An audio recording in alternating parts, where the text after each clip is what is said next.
Legend of the Great Sage. Chapter 596. Tanah milik Marquis of Rui terletak tepat di tengah kota komando. Itu dikelilingi oleh tembok tinggi di semua sisi dan benteng naik dan turun terus-menerus. Tentara berjalan di sepanjang mereka, dengan waspada memeriksa sekeliling. Secara alami, hal itu memberikan kesan otoritas. Itu adalah kota di dalam kota. Seorang pria parubaya yang agak gemuk dan tampak seperti seorang penjaga berjalan mondar-mandir di depan pintu masuk utama. Dia terus-menerus menatap bulan sabit di langit, memperkirakan waktunya. Wajahnya dipenuhi kecemasan. Mengapa Komandan Gu belum datang?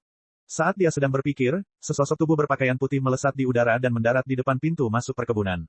Itu adalah seorang wanita yang sangat cantik dengan pakaian yang lebih putih dari salju. Dia memiliki senyuman di bibirnya saat dia melambaikan kipas lipat gioknya dengan lembut. Seolah-olah dia muncul begitu saja, dia meniupkan angin sepoi-sepoi yang membuat pakaian seputih saljunya bergetar lembut. Seorang pria jangkung mengikuti di belakangnya. Dia memiliki wajah perunggu, alis tebal, dan mata lebar. Dia berdiri diam di belakang wanita itu seperti seorang penjaga, tapi dia tidak menunjukkan rasa rendah diri sama sekali. Sebaliknya, dia memberikan kesan kekuatan yang alami. Mereka adalah Gu Yanying dan Li Qingshan. Ini adalah pertama kalinya Li Qingshan datang ke tanah milik Marquis of Rui. Di kehidupan sebelumnya, dia juga pernah mengunjungi istana terlarang. Dibandingkan dengan tanah milik Marquis, istana kekaisaran megah yang bertahan selama dinasti Ming dan Qing pada dasarnya sesederhana dan sekasar tempat tinggal. Ketika dia memikirkan tentang bagaimana tanah milik Marquis yang dikelola klan Jiang selama beberapa milenium telah diambil alih oleh orang lain dan memiliki pemilik baru, mau tak mau dia memikirkan sebuah ungkapan yang pernah dia baca. Bibirnya bergerak sedikit saat dia bergumam pada dirinya sendiri. Hanya Gu Yanying yang mendengar apa yang dia katakan dengan jelas. Di masa lalu, Wang Xie seperti burung layang-layang di depan pengadilan, terbang menuju keluarga He. Dia tidak bisa menahan diri untuk tidak meliriknya dan merasa sedikit terkejut. Anak ini mengeluarkan aura tidak sopan. Dia tidak pernah mengira dia akan memiliki bakat sastra seperti itu. Komandan Gu, Anda akhirnya tiba. Yang mulia sudah menunggu cukup lama. Jika Anda masih belum datang, saya pasti sudah dihukum. Ketika penjaga melihat Gu Yanying, dia bersukacita dan pergi untuk menyambutnya. Pengurus Zeng, peraturan 13 masih sangat ketat. Dia sebenarnya membutuhkanmu untuk menerimaku secara pribadi. Jarang sekali Komandan Gu mengingat karakter sekecil saya. Merupakan kehormatan bagi saya untuk bisa menyambut Komandan Gu secara pribadi. Silakan ikuti saya. Kepala pelayan mengulurkan tangannya dan memimpin jalan. Tidak perlu. Saya lebih mengenal rumah besar ini daripada Yang Mulia. Dengan lambaian lengan bajunya, Gu Yanying berubah menjadi bayangan putih dan memasuki gerbang kota. Kepala pelayan itu buru-buru mengikutinya. Kecepatannya juga sangat cepat. Dia mengikuti di belakang Gu Yanying seperti bayangan sambil berteriak, Komandan Gu telah tiba. Tentu saja, ini karena Gu Yanying tidak menggunakan kekuatan penuhnya, tapi dia bisa mengimbangi kecepatan biasanya. Itu cukup untuk menunjukkan betapa luar biasa dia. Li Qingshan terkejut. Baru saja, dia menyadari bahwa Steward Zeng yang tampak seperti pelayan ini sebenarnya adalah seorang kultivator inti emas. Dia telah menyembunyikan auranya dengan sangat baik. Ditambah dengan fakta bahwa dia terlalu patuh, dia sama sekali tidak memiliki kedudukan sebagai seorang kultivator inti emas. Akibatnya, bahkan Li Qingshan pun salah menilai dia. Siapakah Marquis Rui yang baru ini? Sangat mudah bagi seorang kultivator inti emas untuk menjadi teman atau tamu, tetapi menjadikannya seorang pelayan pada dasarnya adalah sebuah kemewahan yang tak terbayangkan. Li Qingshan mengikuti mereka berdua melewati gerbang kota demi gerbang kota, tiba di pusat perkebunan Marquis. Dia melihat sebuah istana yang luas dan megah di kejauhan. Di bawah cahaya bulan, ia diselimuti oleh cahaya merah, seperti api besar yang sedang menyala. Di teras depan istana, seorang lelaki berjubah mewah dan bermahkota tinggi berdiri dengan tangan di belakang punggung. Yanying, kalau kamu masih belum datang, aku tidak akan bisa menahan diri untuk memulai jamuan makannya terlebih dahulu. Suaranya memekakkan telinga dan bahkan sedikit melengking, seperti serigala yang melolong ke bulan. Itu menembus udara, membuat orang tergoda untuk menutup telinga mereka.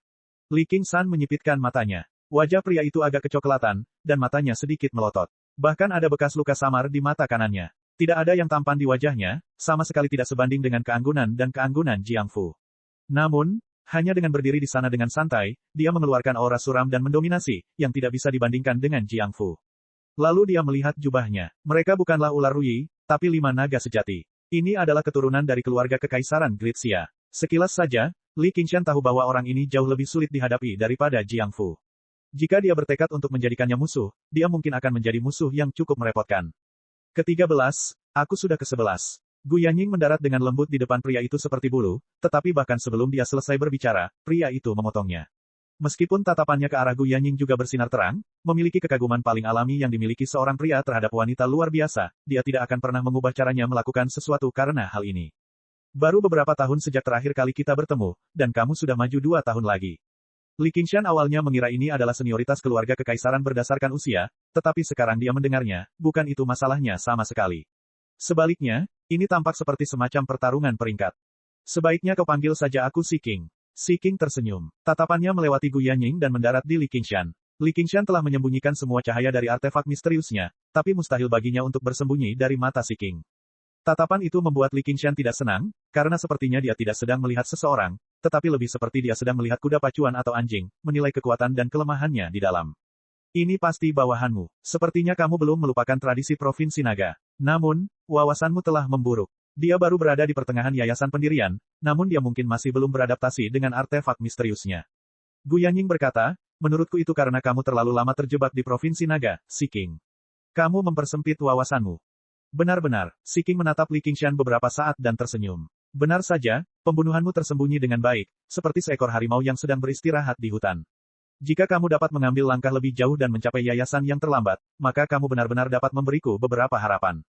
Li Qingshan tidak bisa menahan diri untuk tidak menatap Si King. Dia tidak menunjukkan rasa hormat atau takut sama sekali. Wajah Si King sedikit merosot, dan senyumannya lenyap. Meski begitu, dia masih liar. Kamu masih perlu mengajarinya lebih banyak tentang prinsip menghormati yang kuat.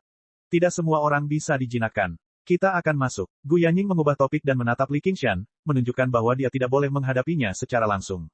Li Qingshan menunduk dan tidak berkata apa-apa. Dia tampak agak merendahkan. Silakan. Si King mengangkat tangannya. Dia tidak menganggap kekasaran penggarap yayasan ini terlalu serius. Apakah orang seharusnya peduli pada anjing yang memamerkan giginya? Terlebih lagi, ini adalah seekor anjing yang akan mati. Mereka memasuki istana bersama. Beberapa lusin meja ditata di setiap sisi istana. Di satu sisi, mereka semua berpakaian putih. Mereka adalah bawahan Gu Yanning, sesama anggota pengawal Hawkwolf. Di sisi lain, pakaian masyarakat di sana terbagi dalam beberapa warna. Kursi paling depan di kedua sisi kosong, saling berhadapan dari jauh. Jelas, mereka disediakan untuk Gu Yanning dan Si King, tapi tidak ada kursi untuk tuan rumah. Pengaturan ini agak aneh. Perjamuan seharusnya menjadi tempat di mana tuan rumah dan tamu bersenang-senang sepuasnya. Sebaliknya, hal itu justru menimbulkan rasa konfrontasi dan negosiasi. Salam, Komandan Gu. Ketika Serigala Putih melihat Gu Yanning, mereka semua berdiri dan membungkuk. Li Qingshan melihat Han Qiongzi dengan sekali pandang, sementara Han Qiongzi melihat ke belakang dalam diam. Li Qingshan mengangguk padanya sebelum menemukan Wang Pusi. Namun, ketika dia melihat sekeliling dari sudut matanya, dia benar-benar menemukan seseorang yang dikenalnya, Qian Rongzi. Meskipun Qian Rongzi duduk di belakang, dia berpakaian putih. Dia telah dipromosikan menjadi penjaga Serigala Putih pada suatu waktu. Dia tersenyum lembut pada Li Qingshan, selembut air. Chapter 597. Setelah mencapai yayasan pendirian, Qian Rongzi jelas tidak lagi bertugas sebagai penjaga serigala merah biasa. Setelah bertemu Gu Yanning, dia langsung dipertahankan sebagai penjaga serigala putih. Li Qingshan mengerutkan alisnya. Dia bisa merasakan bahwa sikap Qian Rongzi telah berubah lagi. Rasa dinginnya pada dasarnya telah hilang sama sekali, tetapi Li Qingshan tidak akan pernah melupakan kegilaannya. Wanita ini menjadi lebih berbahaya. Jika ada yang memprovokasi dia, mereka mungkin akan mendapat banyak masalah. Namun, yang tidak dia ketahui adalah bahwa di mata Qian Rongzi, perubahannya bahkan lebih mengejutkan. Sikapnya yang berpuas diri seperti seekor harimau yang berjalan-jalan di hutan. Kata, raja tertulis di dahinya, tapi cakar dan giginya dicabut semua. Dia tidak akan menunjukkan kekejamannya dengan mudah. Awalnya, saya pikir saya bisa menutup jarak di antara kami, tetapi saya tidak pernah berpikir dia akan tetap sekuat itu. Saat mereka berdua sedang tenggelam dalam pikirannya masing-masing, seorang wanita muda dengan alis tebal dan mata besar berseru dengan lantang, "Kak, ayo duduk." Li Qingshan memperhatikan bahwa wanita muda itu mengenakan seragam komandan Serigala Putih, dan tempat duduknya hanya sedikit di belakang Gu Yanning. Dia pikir, dia asisten Gu Yanning, komandan Serigala Putih. Aku tidak pernah menyangka dia akan menjadi seperti ini. Dia masih terlihat seperti wanita muda, tapi usia sebenarnya bukan hanya itu. Ini hanya membuktikan bahwa bakatnya sangat luar biasa. Dia memiliki tingkat kultivasi yang sangat tinggi di usia yang sangat muda, sehingga laju penuaannya jelas lebih lambat, itulah sebabnya dia masih terlihat seperti wanita muda. Gu Yanning berkata, dalam situasi formal, Anda harus memanggil saya komandan atau tuan. Apa hubungannya dengan hal lain? Wanita muda dengan alis tebal cemberut. Dia berperilaku seperti wanita muda normal. Namun, dengan apa yang baru saja dia alami di pintu masuk, Li Qingshan takut meremehkannya. Dia menatapnya. Meskipun dia telah sepenuhnya menyembunyikan kehadirannya, dia masih bisa menyelidiki sedikit dengan indera penyuruh. Benar saja, dia juga seorang kultivator inti emas. Gadis dengan alis tebal itu tiba-tiba memelototi Li Qingshan dan berkata dengan garang, "Apa yang kamu lihat?" Li Qingshan terus menurunkan kelopak matanya dan menundukkan kepalanya. Si King berkata sambil tersenyum, "Saudari Bauer, aku sudah lama tidak sabar. Hari ini adalah reuni teman lama, jadi tidak perlu mengikuti aturan ini." Silahkan duduk. Petik 2. Begitu Gu Yanying duduk, gadis dengan alis tebal itu bersandar padanya dan berkata, saya akan duduk di sini juga. Awalnya, itu seharusnya menjadi satu meja per orang. Kemudian menurut identitas dan budidayanya, dia ingin duduk bersama Gu Yanying di barisan belakang. Untung tempat duduknya sangat besar, sehingga keduanya tidak terasa sesak. Si King mengerutkan kening. Orang kampungan. Tidak apa-apa jika kamu tidak tahu etiketnya, tapi si Bao, jangan melanggar aturan. Petik 2. Kamu seorang pangeran, tapi aku seorang putri. Kenapa aku harus berada sedikit di belakangmu? Si King, aku hanya memanggilmu kakak karena aku memberimu wajah. Percaya atau tidak, aku akan menghajarmu sampai kamu memanggilku kakak. Petik 2. Si Bao tiba-tiba berdiri dan mendengus dingin dengan sangat meremehkan. Alisnya yang tebal terangkat tinggi, dan aura yang dia keluarkan tidak kalah dengan milik si King. Terlebih lagi, itu agak mirip dengan milik si King. Aku akan mencicipinya di majelis naga meningkat berikutnya. Aku hanya khawatir kamu tidak berani berpartisipasi. Li Qingshan sangat terkejut. Dari suara mereka, keduanya seharusnya menjadi pewaris klan kekaisaran, bersatu kembali setelah lama berpisah. Meskipun mereka tidak dekat, mereka seharusnya bisa akur di permukaan. Dia tidak pernah menyangka bahwa hanya karena masalah tempat duduk, mereka akan saling bentrok begitu keras dan menjadi begitu bermusuhan. Mereka pada dasarnya seperti preman jalanan, mampu terlibat perkelahian sengit hanya dengan beberapa kata seperti, apa yang kamu lihat? Atau, apa salahnya melihatmu? Mereka sama sekali tidak memiliki pengendalian diri dari klan kekaisaran atau pembudidaya inti emas. Baiklah, Baoer, kamu boleh duduk di sini jika kamu mau. Jangan seperti ayam aduan. Gu Yanying menarik si Bao, dan si Bao bersandar padanya sambil lalu. Dia berbisik ke telinganya, aku akan menurunkannya dulu dan menunjukkan siapa bosnya. Li Qingshan melihat ada dua kursi di kiri dan kanan si King. Mereka hanya sedikit ke belakang, di bawah si King dan di atas yang lainnya.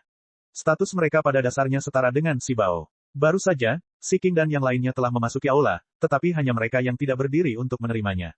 Salah satunya adalah seorang jenderal militer berbaju besi. Jenggotnya dikepang menjadi kepang hitam putih yang memanjang dari dagu hingga dadanya.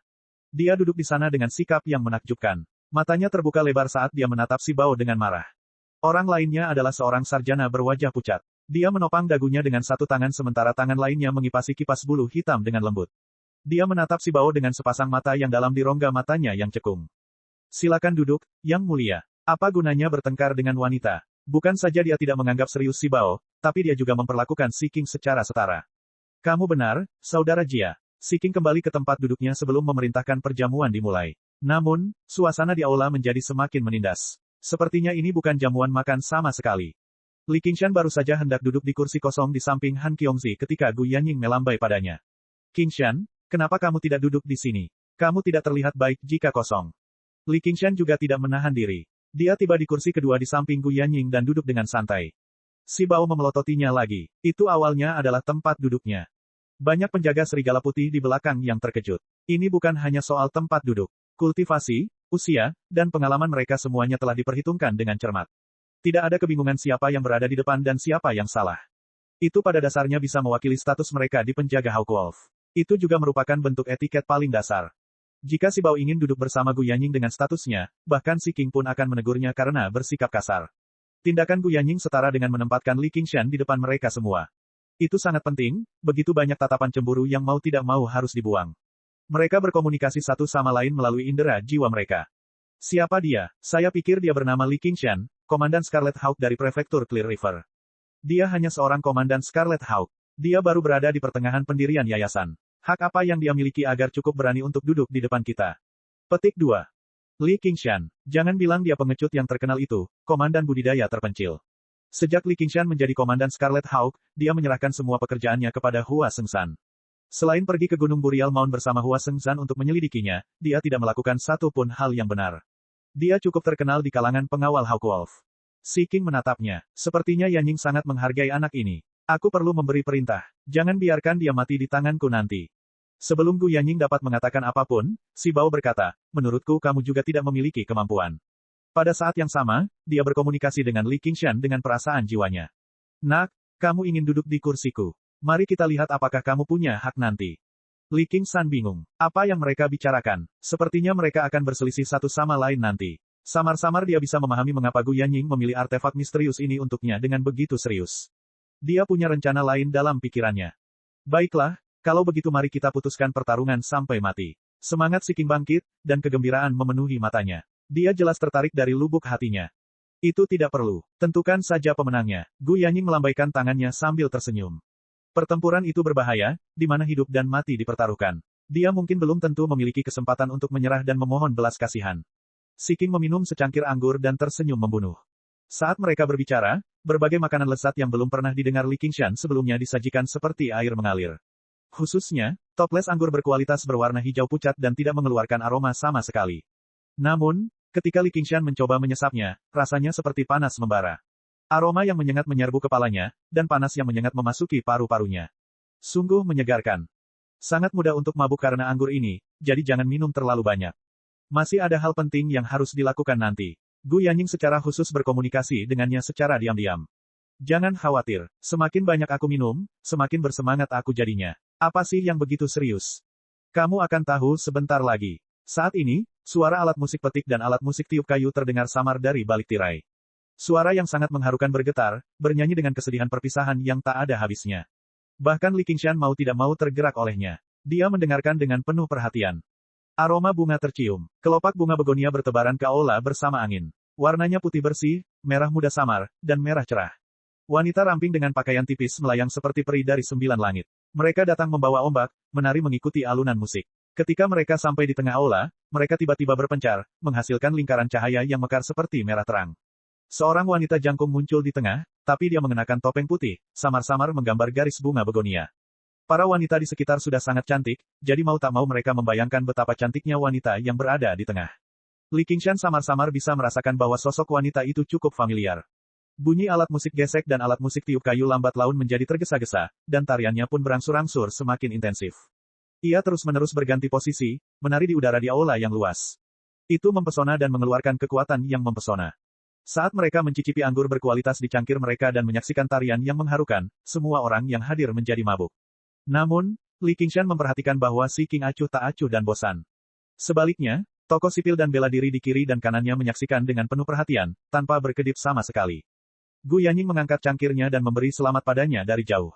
Si King, meskipun lagu dan tarian ini tidak bisa dibandingkan dengan tarian perang Ganqi, namun tetap memiliki cita rasa tersendiri. Si King berkata, pantas saja Markis dari Ruyi meninggal secara tidak wajar ketika dia begitu memanjakan diri dalam kesenangan. Kudengar dia sebenarnya mempunyai pemikiran yang tidak pantas tentangmu juga. Pada dasarnya dia meminta kematian. Jika kamu benar-benar setuju dengannya, Yang Mulia Putra Mahkota mungkin akan turun ke Komando Ruyi dan secara pribadi membunuh katak ini. Si Bao berkata, saudara kerajaan, jangan bilang kamu bekerja keras karena kamu ingin menggantikan kakak Ming dan menjadi Putra Mahkota. Jangan bicara omong kosong. Bagaimana aku bisa dibandingkan dengan saudara kerajaan Ming? Saya sudah cukup beruntung bisa duduk kokoh di posisi saya sebagai Marquis of Ruyi. Petik 2. Ekspresi Si King berubah sebelum perlahan pulih. Pada akhirnya, dia melihat ke arah Gu Yanying lagi. Apakah dia bisa duduk kokoh di posisinya sebagai Markis dari Ruyi? Semuanya bergantung padanya. Setelah Markis dari Ruyi, Jiang Fu, dan Jenderal Besar Han Amo tewas dalam pertempuran, Gu Yanying adalah satu-satunya yang tersisa dari 3 kelas berat di masa lalu. Dia telah menjadi orang dengan otoritas terbesar di seluruh Komando Ruyi. Gu Yanying sudah lama tinggal di Komando Ruyi. Dia berasal dari latar belakang yang kuat, dan dia murah hati serta ramah kepada orang lain.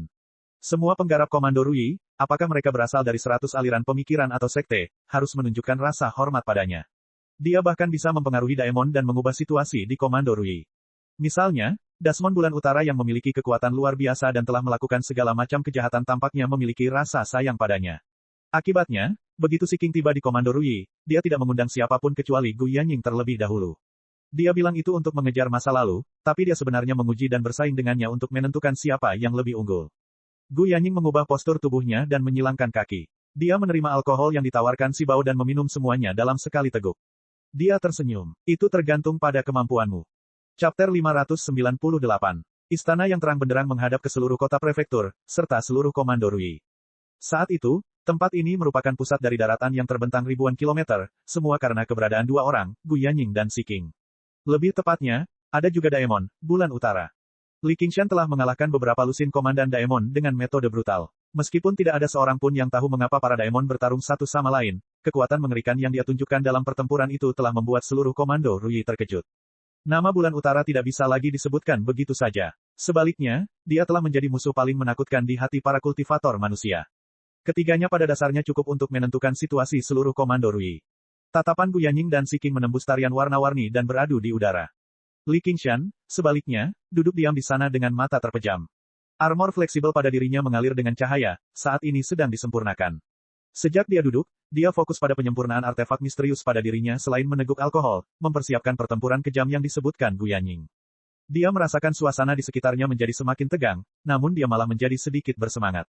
Si King meletakkan cangkirnya dan berkata dengan keras, "Baiklah, kalian semua mundur." Para penari yang menari seperti kelopak bunga semuanya turun dan membungkuk ke arah Gu Yanying dan si King, hendak pergi. "Berhenti. Anda membungkuk pada Yang Mulia sambil mengenakan topeng. Itu sangat tidak hormat." Jenderal kekar di sebelah kanan si King dengan janggut diikat kepang tiba-tiba angkat bicara. Dia menatap wanita bertopeng itu dengan matanya yang sangat invasif, seolah tatapannya ingin menembus topeng itu. Wanita itu kembali membungkuk dengan anggun. "Bolehkah saya menanyakan nama Anda, Tuan?" Suaranya menarik dan enak didengar. Li Qingshan yakin wanita ini adalah Begonia saat dia mendengarnya. Dia kemudian dengan hati-hati mengukur sosoknya. Meski dibalut pakaian longgar berwarna-warni, tetap saja sulit menyembunyikan sosok kebanggaannya. Itu penuh pesona dewasa dan menggoda. Dia tersenyum dalam hati. Sudah lama, berapa banyak orang yang bisa memiliki angka seperti itu. Tapi saya tidak tahu mengapa dia datang ke sini untuk memberikan hadiah. Petik 2. Edan, kamu tidak berhak menanyakan namaku. Lalu kenapa kamu memberitahu kami, Tuan Edan? Begonia bertanya, tidak merendahkan atau sombong. Tapi itu tergantung penampilanmu. Jika kamu jelek dan menodai mataku, aku akan menghukummu 2 kali lebih berat. Jika Anda terlahir tampan, Anda juga akan mendapat banyak penghargaan. Petik 2. Edan tidak mau repot-repot menyembunyikan senyum cabul di wajahnya. Dia seperti binatang buas, yang secara langsung menilai-nilai seorang wanita berdasarkan penampilannya. Biarpun dia cantik yang bisa menggulingkan kota, dia tidak akan bahagia. Itu adalah perilaku tak terkendali dari pihak yang kuat terhadap yang lemah, menuntut apapun yang mereka inginkan. Si King, yang sangat menekankan etika, tetap diam saat ini. Dia sedikit tidak senang dengan cara Begonia membungkuk pada Gu Yanying terlebih dahulu. Alhasil, ia membiarkan Edan membuat onar. Jika yang lemah duduk sedikit lebih dekat ke depan, atau jika mereka membungkuk dengan urutan yang salah, itu akan menjadi tidak sopan, atau bahkan tidak sopan.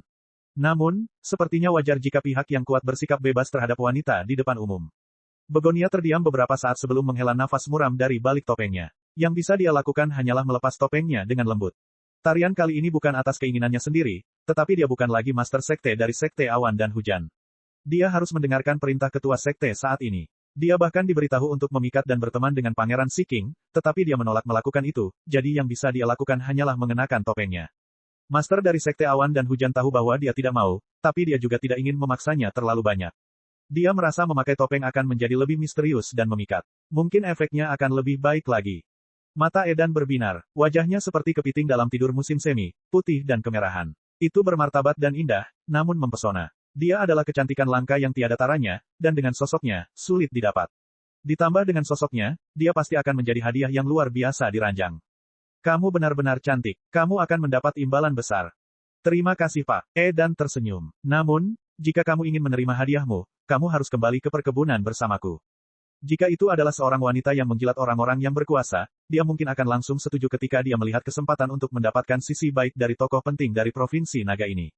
Begonia berkata, saya menghargai kebaikan Anda, Tuan, tetapi tidak perlu mengeluarkan biaya. Senyuman Edan berubah dingin sebelum perlahan pulih. Dia bertanya, apakah kamu masih perawan?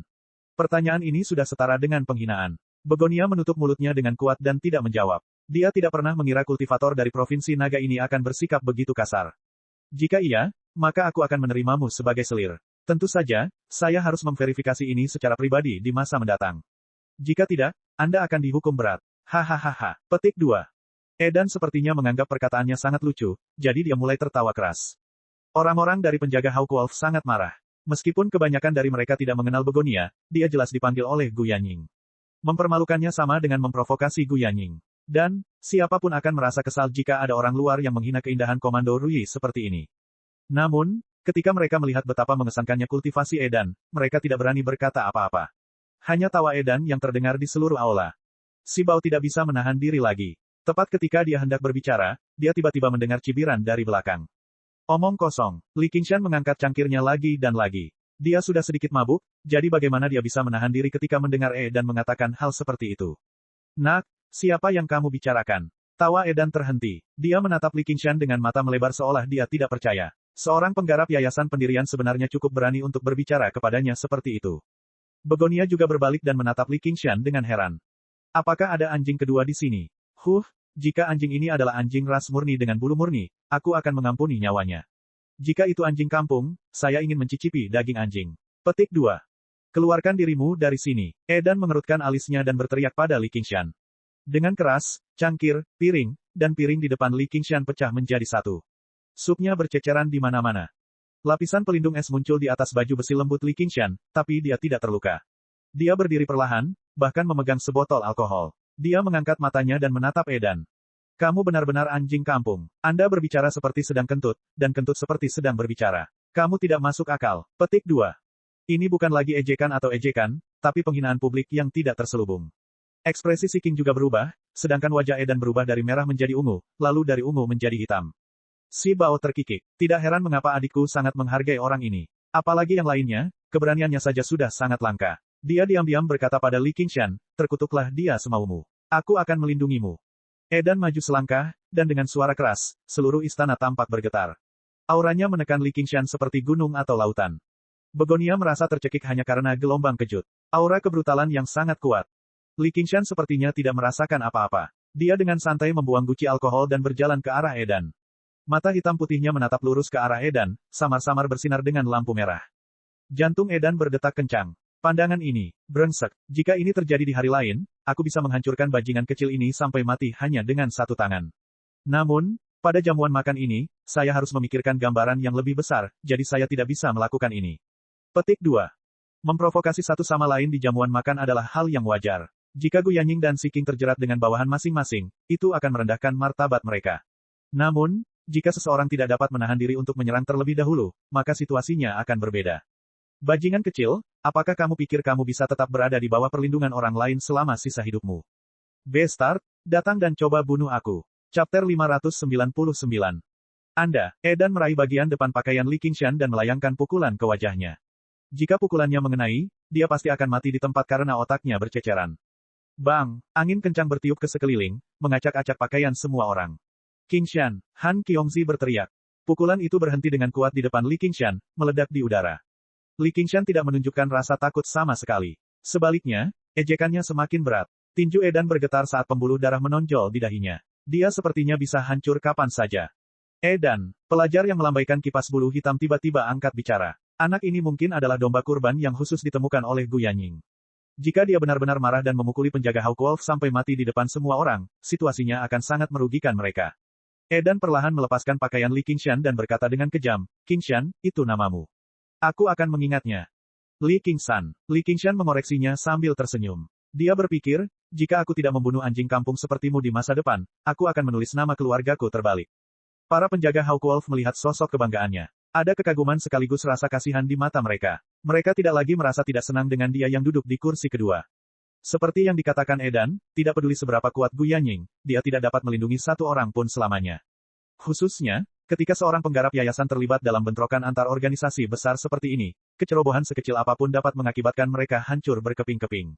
Memprovokasi dan menghina seorang kultivator kuat seperti ini sangatlah tidak bijaksana. Jika Edan menemukan peluang di masa depan, dia bisa membunuhnya dalam satu serangan. Selama dia tidak meninggalkan bukti apapun, tidak ada yang bisa melakukan apapun terhadap Edan. Li Qingshan kembali ke tempat duduknya dan duduk. Dia mengangguk pada Han Qiongzi, menyuruhnya untuk tidak khawatir.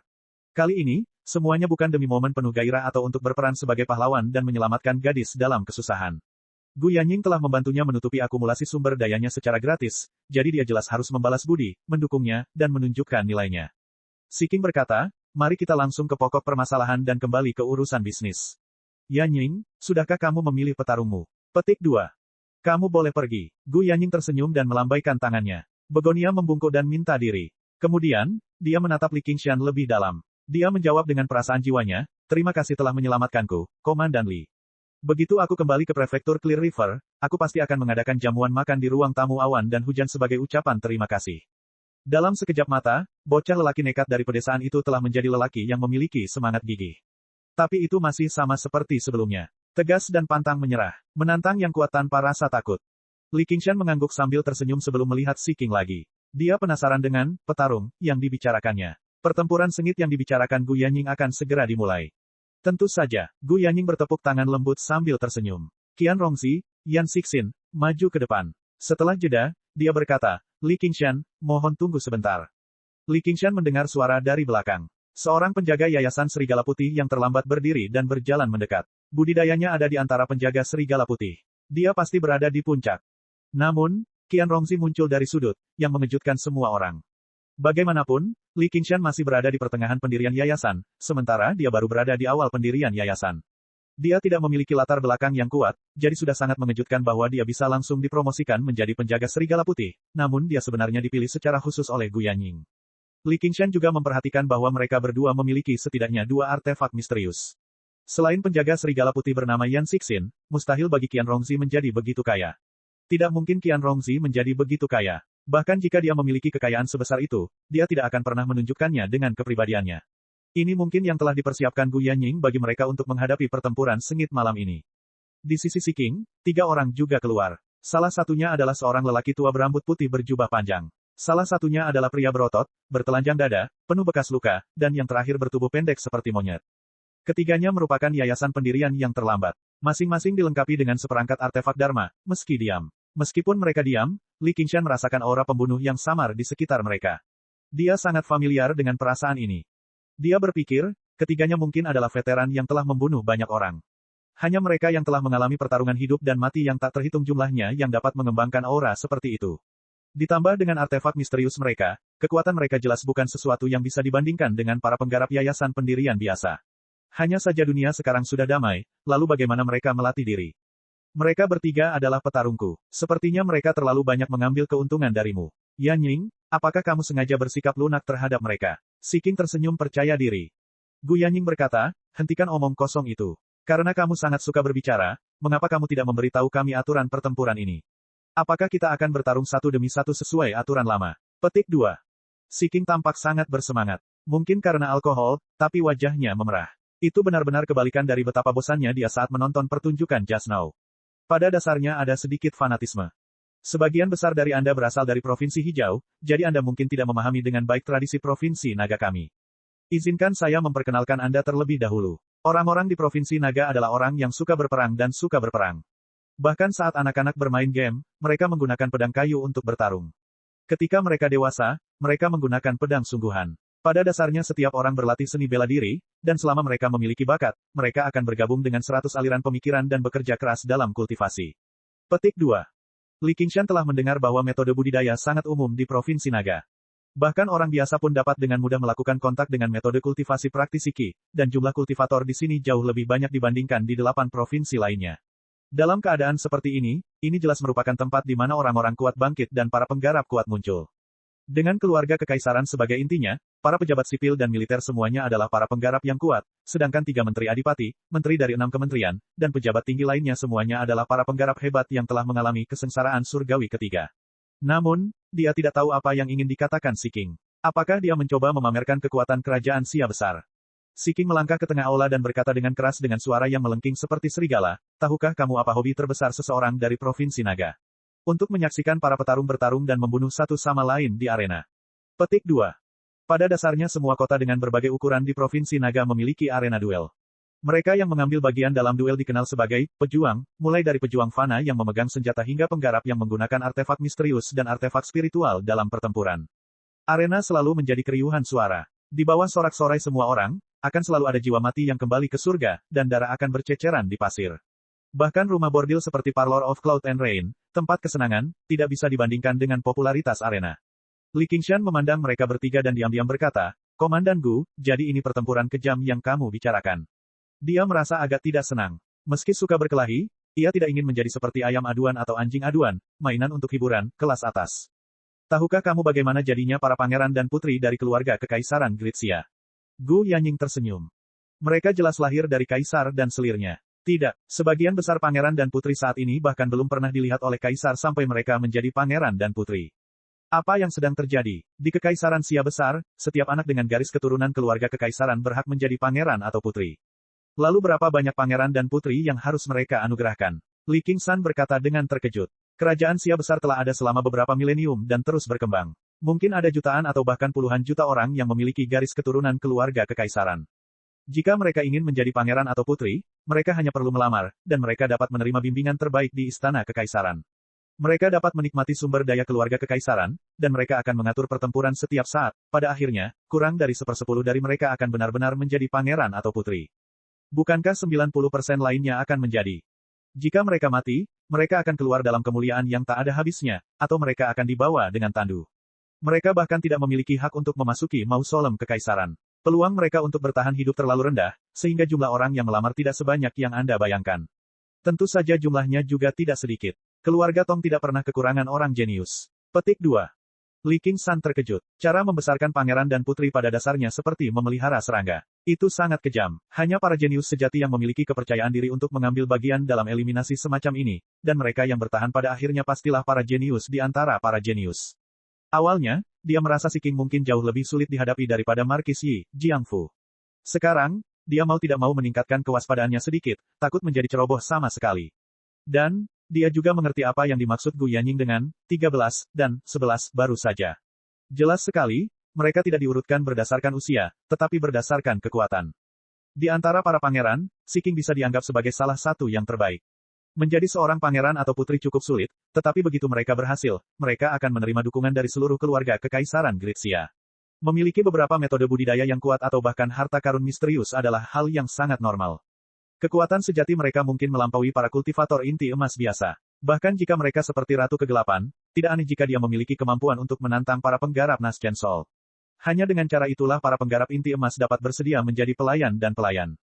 Li Qingshan menatap Si Bao di depan lagi. Jelas sekali, begitulah cara dia menjadi seorang putri, dan dia cukup berani untuk menantang Si King. Dia mungkin juga sangat kuat, jadi dia benar-benar tidak tahu. Dia juga mengerti apa yang dikatakan Gu Yanying. Duel bukan sekadar permainan berdarah untuk menghibur diri sendiri. Bahkan Kaisar Gritsia telah bertarung entah berapa banyak duel sebelum dia menjadi kaisar. Gu Yanying berkata, di Provinsi Naga, duel adalah masalah yang relatif sakral. Beberapa aturan besi duel bahkan lebih besar dari hukum. Bahkan Kaisar tidak dapat mengubahnya begitu saja. Perhatian, sekali kamu melanggarnya, akan sangat sulit bagiku untuk membantumu. Petik 2. Li Qingshan sedikit mengangguk dan mendengarkan Si King dengan tenang. Di dunia kultivasi ini, duel bukanlah hiburan tingkat rendah bagi warga yang mati rasa atau bangsawan yang nyaman dalam mengejar darah dan kegembiraan. Pejuang bukanlah budak atau sekelompok orang rendahan yang menggunakan hidup mereka untuk memuaskan kesenangan kelas atas. Di Provinsi Naga, pada dasarnya setiap kultivator memiliki pengalaman melawan seseorang sebagai seorang petarung. Di banyak tempat, terutama klan besar, upacara kedewasaan seorang anak seringkali berupa duel. Mereka akan mengundang teman dan keluarga untuk memberikan kesaksian. Anak tersebut harus secara pribadi membunuh binatang buas yang kuat atau bahkan binatang dasmonik untuk membuktikan hak mereka untuk menjadi dewasa. Jika mereka gagal dalam tantangan tersebut, mereka tidak akan dianggap dewasa sampai mereka berhasil atau mati dalam pertempuran. Si King menjelaskan beberapa tradisi dan aturan duel dengan jelas. Para penjaga Hawkwolf terkejut dengan apa yang dia gambarkan. Mereka terdiam. Tatapan Si Bao beralih. Dia memikirkan hembusan angin dan taring yang menyerang wajahnya beberapa tahun lalu. Dia tanpa sadar mengusap lengan kanannya. Itu adalah binatang daemon yang berkali-kali lebih besar darinya. Bulunya halus dan lembut. Ia menatapnya dengan mata yang dalam saat ia mengunyah lengannya. Darah mengalir dari sudut mulutnya, mendarat di salju putih. Chapter 600. Kepingan salju melayang di udara. Sosok-sosok berkelap-kelip di sekeliling, menyemangati dia dengan keras, tapi tidak ada satu orang pun yang datang untuk membantunya. Ini adalah salah satu aturan arena. Jika petarung tidak secara pribadi mengakui kekalahannya, tidak ada yang bisa mengganggu pertempuran tersebut. Dia membelalakan matanya seolah dia tertegun karena ketakutan, atau mungkin dia tidak bisa mengecewakan harapan itu. Dia menolak untuk menyerah pada martabatnya sebagai seorang jenius. Binatang daemonik itu menelan lengannya dan melompat, menerjang. Bahkan sekarang, dia tidak bisa melupakan postur anggun dan kejamnya. Kematian bergegas ke arahnya. Sesosok tubuh berkulit putih keluar, dan darah berceceran. Binatang daemonik itu roboh ke tanah. Pertarungan telah terhenti, dan dia juga pingsan. Dia tahu bahwa meskipun status orang tersebut sangat tinggi, dia telah melanggar aturan suci duel, jadi dia dihukum berat. Baoer, ada apa? Gu Yanying menyadari kelainan Si Bao dan menoleh untuk bertanya. Duel apa? Membosankan sekali. Ini bukan Provinsi Naga. Ayo minum, ayo minum. Si Bao menuangkan 2 cangkir alkohol dan menyodorkan satu ke tangan Gu Yanying. Dia mengambil satu untuk dirinya sendiri, mendentingkannya dengan lembut, dan meminum semuanya dalam satu tegukan. Gu Yanying tersenyum. Aku hampir lupa. Ada petarung naga yang duduk di sampingku. Pejuang naga adalah kehormatan terbesar bagi para petarung. Itu dianugerahkan oleh kerajaan Xia besar dan memiliki kehormatan besar. Saya tidak peduli, Si Bao berkata dengan jijik. Setelah itu, dia menyambungkan kembali lengannya, dan dia tidak pernah kalah dalam satu duel pun lagi. Namun, dia tidak pernah memahami Si King, tidak, pada dasarnya semua orang di sekitarnya, kecintaan fanatik mereka terhadap duel. Ketika dia hampir dimangsa oleh monster daemonik itu, dia tanpa sadar menatap ibunya, tapi yang dia lihat hanyalah wajah bengkok yang berteriak, Baoer, bunuh dia. Bunuh itu. Petik 2. Sama seperti komunitas budidaya di Provinsi Hijau yang menjadi damai dengan perdamaian dunia, Provinsi Naga selalu tenggelam dalam suasana yang penuh semangat ini selama beberapa milenium. Rasa haus darah dan penghasutan perang mengalir melalui pembuluh darah setiap warga Provinsi Naga. Mata Li Qingshan bersinar. Dia tidak pernah mengira Provinsi Naga akan menjadi tempat sehebat ini. Jika dia memiliki kesempatan di masa depan, dia pasti akan pergi dan melihatnya. Namun, malam ini adalah kesempatannya. Hal ini disebabkan oleh tradisi Provinsi Naga. Apabila timbul perselisihan antara dua pihak yang tidak dapat diselesaikan, maka mereka akan menyelesaikannya dengan duel. Mengingat status Si King dan Gu Yanying, jika mereka mengambil tindakan secara langsung, itu akan dianggap sebagai deklarasi perang. Namun, jika mereka mengirim bawahan atau murid mereka yang satu wilayah lebih rendah dari mereka untuk bertarung, mereka tidak perlu khawatir tentang hal ini. Itu juga merupakan kompetisi fondasi dan kekuasaan. Si King membalik tangannya. Sebuah barang terlempar keluar. Ia membengkak melawan angin dan mendarat di ruang kosong di tengah aula, menstabilkan dirinya sendiri. Sekilas terlihat seperti tenda besar. Bentuknya bulat di bagian bawah dan runcing di bagian atas. Permukaannya dipenuhi simbol-simbol, dan memancarkan lingkaran cahaya spiritual. Seekor naga panjang terlihat samar-samar saat ia berputar mengelilingi tenda. Arena naga. Si Bao sedikit terkejut. Dia tidak menyangka Si King bisa mengeluarkan barang seperti itu. Jika Dragon Gladiator adalah kehormatan terbesar bagi para petarung, maka Dragon Arena adalah arena terkuat. Mereka membutuhkan sumber daya dan upaya yang sangat besar untuk membangunnya, cukup untuk menyempurnakan siapa yang tahu berapa banyak artefak misterius. Namun, mereka tidak memiliki kemampuan menyerang atau bertahan setelah dibangun. Jika bukan karena kemewahan keluarga kekaisaran di Provinsi Naga dan hasrat mereka untuk berduel, dia tidak akan mampu melakukannya. Mungkin tidak ada penggarap atau sekte yang akan membangun arena naga. Sama seperti sebelumnya, bertarung secara bergiliran. Sebanyak 3 orang akan bertarung. Mereka yang mati dalam pertempuran atau menyerah akan digantikan oleh orang lain. Pil, jimat, boneka, dan sebagainya dilarang. Anda hanya diperbolehkan untuk gunakan artefak misterius padamu. Si King melambaikan tangannya. Orang tua berjubah panjang berjalan mendekat dan memasuki arena naga terlebih dahulu. Awalnya, dia harus menyembunyikan urutan siapa yang akan bertarung terlebih dahulu, kalau lawannya mengincarnya. Tindakan Si King menunjukkan kepercayaan dirinya yang besar. Gu Yanying berkata, baiklah. Rongzi, kamu yang pertama. Jika kamu menang, 3 artefak misterius yang ada padamu akan menjadi hadiahmu. Para penjaga Hawkwolf semua kagum dan iri. Mereka tidak pernah mengira hadiah untuk pertempuran ini akan begitu besar. Itu adalah 3 artefak misterius. Berapa banyak misi berbahaya yang mereka selesaikan secara normal. Mereka hanya dapat menukar kontribusi mereka dengan 1 artefak misterius. Mereka tidak bisa tidak berpikir, 3 orang di sisi lain sangat kuat, tetapi jika saya memiliki beberapa artefak misterius, saya mungkin masih memiliki peluang untuk menang. Ya, Komandan, Qian Rongzi menundukkan kepalanya. Tidak ada kegembiraan atau ketakutan di wajahnya. Melakukan suatu tindakan di hadapan wanita ini sama sekali tidak ada gunanya, atau dia tidak akan terpilih untuk bertarung sejak awal. Dia sudah memutuskan bahwa begitu situasinya berubah menjadi buruk, dia akan segera kalah. Ketiga artefak misterius itu tidak begitu menggoda baginya. Komandan, bawahan ini meminta untuk bertarung. Bahkan sebelum Qian Rongzi selesai berbicara, Li Qingshan mendengar suara penuh ketidakpuasan terdengar dari belakangnya. Melihat ke belakang, dia melihat mendiang penjaga Yayasan Pendirian Serigala Putih. Wajahnya dingin dan bangga, dan dia tampak berusia 30-an atau 40-an. Dia pasti seorang jenius, memiliki peluang besar untuk menembus kesengsaraan surgawi kedua. Dia juga dilengkapi dengan beberapa artefak misterius. Jelas sekali, Gu Yanying tidak menyangka Li Qingshan akan kembali tepat pada waktunya. Akibatnya, dia mengatur 3 orang untuk bertarung. Pria ini kebetulan adalah salah satunya. Dia sudah tidak senang ditukar, dan sekarang dia mendengar ada hadiah yang begitu besar, dia tidak bisa duduk diam lagi. Gu Yanying berkata, Wei Ke, kamu tidak cocok untuk pertempuran seperti ini. Bawahan ini bersikeras. Wei Ke menolak menerima ini. Komandan, Anda terlalu meremehkan saya. Dengan kekuatanku, apakah aku seharusnya lebih lemah dari wanita yang baru saja mendirikan yayasan? Hua Sengzan pernah memiliki gelar gemilang, jenius terhebat, di prefektur Clear River, sementara Wei Ke juga memiliki gelar yang sama di prefektur Leping. Namun, tidak seperti Hua Sengzan, yang telah mengalami begitu banyak kemunduran dan tenggelam dalam kebejatan, Wei Ke mempertahankan gelar tersebut hingga sekarang. Setelah mencapai ranah kultivasinya saat ini dengan lancar, dia selalu sangat dipercaya oleh Gu Yanying, jadi dia jelas memiliki rasa percaya diri. Qian Rongzi berkata, saya bersedia melepaskan kesempatan ini dan memberikannya kepada senior Wei Ke. Gu Yanying awalnya mengerutkan kening, tetapi ketika dia mendengar kata-kata Qian Rongzi, dia tidak bisa menahan senyum. Jangan khawatir, kamu tidak akan bisa melarikan diri. Jika kamu tidak melakukan yang terbaik nanti, aku tidak akan membiarkanmu. Qian Rongzi tidak berkata apa-apa lagi. Dia hanya menundukkan kepalanya lebih jauh lagi. Ular neraka itu merayap cepat di atas tubuhnya, seolah ingin memakannya. Si Bao memarahi, Wei Ke, komandan sudah memilih seorang calon. Mengapa kamu tidak segera mundur? Hehe, sederhana saja. Kita hanya perlu menambahkan satu orang lagi. Yang mulia, bukankah akhir-akhir ini Anda mendapatkan petarung yang cukup bagus? Sarjana berwajah pucat itu melambaikan kipas bulu hitamnya dan berkata sambil tertawa. Si King berkata, tetapi saudara Jia, sifat liar bajingan itu masih belum bisa dijinakkan. Dia telah mencoba melarikan diri beberapa kali. Hanya binatang buas yang bisa melawan binatang buas. Menurutku jika kita tidak mengirimnya keluar, mungkin akan sangat sulit untuk membunuh adik kecil bermarga Li ini di sini. Jia Zhen menatap Li Qingshan dari sudut matanya. Matanya dalam dan cekung. Li Qingshan tersenyum cemerlang, memperlihatkan giginya. Gu Yanying mengangguk pada Wei Ke dan berkata, hati-hati. Terima kasih, Komandan. Wei Ke sangat gembira. Dia melangkah ke arena naga dengan kepala terangkat tinggi, dan pemandangan di depannya berubah. Ruang kosong yang sangat luas terus meluas hingga ke kejauhan. Di kejauhan, ada titik hitam kecil. Orang tua berjubah panjang itulah yang masuk lebih dulu. Saat Li Qingshan berjalan, tenda secara bertahap menjadi transparan. Dari atas, dia bisa melihat Wei Ke dan lelaki tua berjubah panjang saling berhadapan di hamparan tanah luas yang terbentang beberapa puluh kilometer. Perasaan ini seperti sedang menonton pertarungan kriket, sedangkan Dragon Arena adalah topless kriket, dan keduanya adalah jangkrik kecil.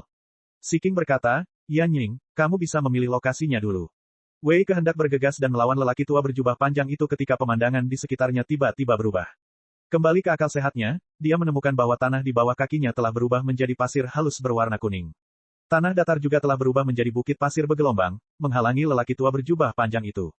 Pada awalnya, dia bahkan meragukan itu hanya ilusi, tetapi ketika dia mengambil segenggam pasir di tangannya, dia menemukan bahwa itu nyata. Lingkungan sekitar bahkan dipenuhi dengan ki spiritual bumi yang padat. Dia berseri-seri di dalam. Dengan ini, peluang kemenangannya sedikit meningkat. Dia mengolah elemen tanah, jadi dalam lingkungan seperti ini, dia jelas bisa melepaskan 120% kekuatannya. Li Qingshan juga terkejut. Ternyata, inilah yang disebut pemilihan lokasi. Dragon Arena tidak sesederhana memperluas ruang duel. Ada juga banyak lapisan ruang yang bertumpuk satu sama lain. Setiap lapisan memiliki lingkungan yang berbeda, seperti gurun, rawa, gunung, dan sungai, untuk meningkatkan minat dan variasi duel. Dengan memilih lingkungan yang sesuai dan mendapatkan keuntungan geografis, seseorang dapat mengambil inisiatif dan mengubah hasil duel. Saat Gu Yanying memilih gurun ini sebagai lokasi duel, dia telah mempertimbangkan banyak hal. Di gurun terbuka seperti itu, tidak peduli seberapa berpengalaman lelaki tua berjubah panjang itu dalam pertempuran, akan sulit baginya untuk memanfaatkan lingkungan. Yang bisa dia lakukan hanyalah berbenturan langsung dan menyamakan sedikit perbedaan di antara mereka. Di gurun, Wei Ke menggunakan suatu teknik. Gemuruh, tanah di bawah kakinya bergetar, dan pasir berkumpul menjadi 8 menara tinggi. 8 boneka besar dari tanah muncul, mengibaskan pasir di tubuh mereka. Wei Ke melirik cincin tanah di jarinya dan menjadi lebih percaya diri. Bagaimanapun juga, cincin boneka tanah ini benar-benar merupakan artefak misterius. Kekuatannya sungguh mengejutkan. Dikombinasikan dengan teknik saya sendiri, itu bahkan lebih kuat. Masing-masing dari 8 boneka tanah ini dapat mengalahkan Qian Rongzi itu. Kemenangan pasti menjadi milikku. Seberkas cahaya keemasan bersiul dari jauh, menyeret seberkas cahaya keemasan di belakangnya saat terbang melewati bukit pasir. Wei Ke segera mengendalikan boneka-boneka itu, berjaga di depannya. Cahaya keemasan mendekatinya, dan baru kemudian dia melihat bahwa itu adalah penusuk emas. Boneka itu ditutupi dengan tulisan aneh dan berputar dengan cepat, dengan mudah menusuk boneka ke dada Wei Ke. Wei Ke memanggil belati terbang berwarna hijau, yang bertabrakan dengan penusuk emas. Terdengar dentang tajam, dan penusuk emas terlempar. Untungnya, belati terbangnya adalah artefak misterius tingkat tinggi, sedangkan penusuk emas lawannya hanyalah artefak misterius tingkat rendah. Wei Ke menghela nafas lega. Tepat ketika dia hendak melancarkan serangan balik besar-besaran, dia tiba-tiba mendengar suara siulan di udara. Itu padat dan melengking. Mata Wei Ke melebar, memantulkan setitik cahaya keemasan. Beberapa lusin garis cahaya keemasan membentuk formasi, melewati bukit pasir dan menyerbu. Satu set lengkap artefak misterius. Jumlah artefak spiritual dan artefak misterius yang dapat digunakan oleh para penggarap terbatas, tetapi jika itu adalah satu set lengkap, batas ini dapat ditembus. Namun, artefak spiritual seperti itu pun sangat langka, apalagi artefak misterius. Gu Yanying mengerutkan alisnya, dan Si King tersenyum. Totalnya ada 36 penusuk jantung dari roh surgawi. Meskipun masing-masing dari mereka lebih rendah, kekuatan gabungan mereka lumayan. Beberapa saat kemudian, Wei Ke dikirim keluar dari Dragon Arena. Wajahnya dipenuhi rasa takut dan keengganan, tergeletak di tanah tanpa bergerak sama sekali. Sebuah lubang berdarah muncul di kepalanya. Awalnya, dia memiliki kesempatan untuk mencapai inti emas, tetapi sekarang, semuanya telah berakhir. Seorang jenius yang sudah mati bukanlah seorang jenius. Bersambung. Cek cek cek cek cek cek cek cek. Rakan-rakan kultivator sekalian, sebelum retret, sila terus berkultivasi untuk jurus subscribe, like, share dan komentar agar sekte novel Sadim terus berkembang pesat.